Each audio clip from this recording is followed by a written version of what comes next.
આપણે બધા સીધા બેસીશું।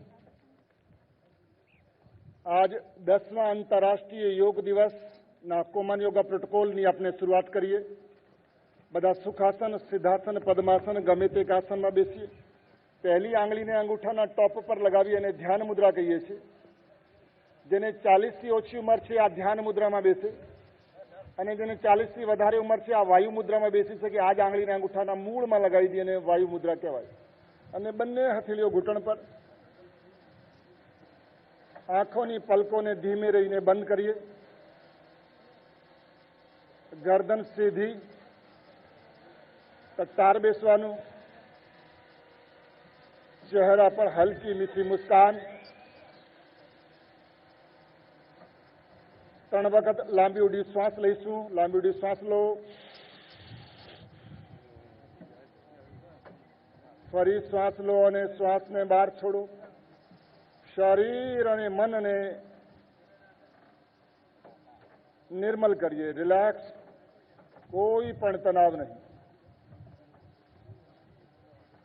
આવો યોગાભ્યાસની શરૂઆત કરવા માટે પહેલા પ્રાર્થના કરીશું। પ્રાર્થનાથી શરૂઆત કરીશું અને ધ્યાન ઉપર સમાપ્ત કરીશું। ભગવાનને જ્યારે કંઈ કહેવાનું હોય તો ત્યારે આપણે પ્રાર્થના કરીએ અને ભગવાનને સાંભળવું હોય ત્યારે આપણે ધ્યાન કરીએ। પ્રાર્થના, પુરુષાર્થ અને પરમાર્થ આજ જીવન છે। પ્રાર્થનામાં 3 વખત પવિત્ર ઓમ શબ્દનું ઉચ્ચારણ અને સંગઠન મંત્ર આપણે બધા સાથે બોલીશું। લાંબી ઊંડી શ્વાસ લો,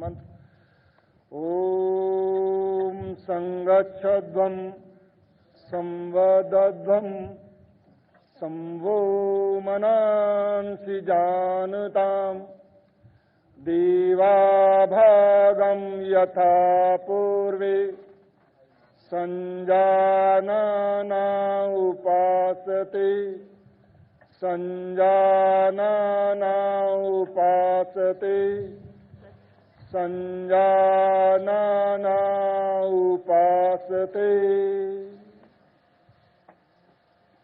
संगठन मंत्र हम सब साथ मिलकर चलें, साथ मिलकर बोलें, साथ में आगे बढ़ें और समूह साधना करें।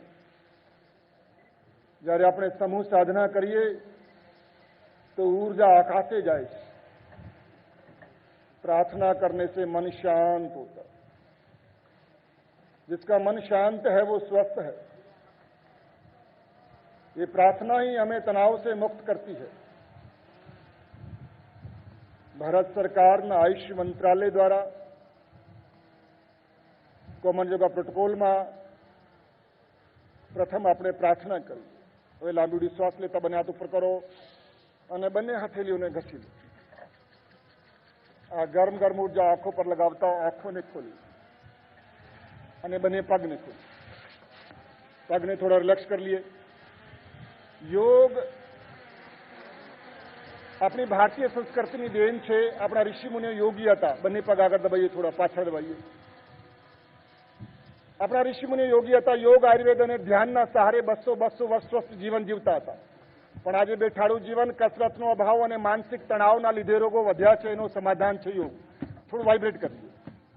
આપણા દેશના વડાપ્રધાન માનનીય નરેન્દ્રભાઈ મોદીના સંકલ્પથી 21 જૂન આંતરરાષ્ટ્રીય યોગ દિવસ આખી દુનિયામાં ઉજવાય છે। આપણા સૌ માટે ગર્વ અને ગૌરવની વાત છે। એક વખત જોરદાર પ્રધાનમંત્રી માટે એક વાર કરતલ ધ્વનિ।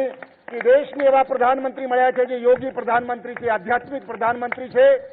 ભારત નહીં આખા વિશ્વને યોગ સાથે જોડવા માંગે છે, સ્વાસ્થ્ય અને શાંતિ સાથે જોડવા માંગે છે. એવી રીતે આપણા ગુજરાતના મર્દુ અને મુખ્ય